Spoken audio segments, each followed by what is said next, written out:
Macam mana kita nak letak harga kalau kita baru bermula nak buat servis fotografer?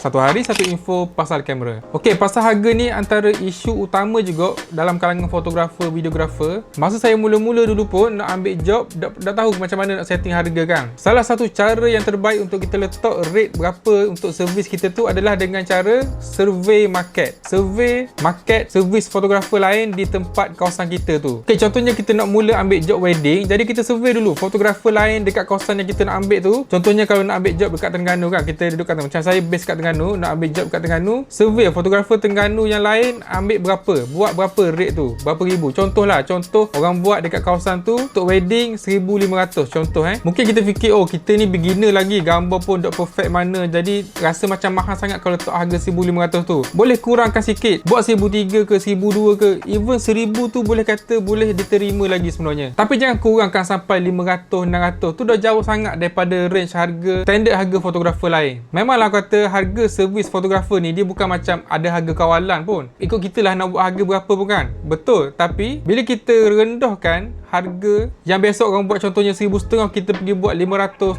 400, ada yang 300. Secara tak langsung sebenarnya kita macam menurunkan level orang yang kerja sebagai fotografer ni. Gitu. Ibarat orang yang kerja gaji 1,500 tapi dia buat gaji 300. Kan dah jatuh standard tu. Sebab itulah semakin lama semakin ramai orang buang harga, semakin fotografer ni dipandang rendah. Semakin ramai orang pandang kerja fotografer ni senang, tekan-tekan je kamera, orang lain pun boleh buat, telefon pun boleh ambil gambar. Sebab ramai sangat orang buang harga. So kalau korang baru bermula nak ambil job fotografer ataupun videografer ni, boleh survey dulu rate setempat kita tu, barulah kita boleh adjust nak lebih ataupun nak kurangkan berdasarkan skill yang kita rasa, kita yakin kita boleh buat.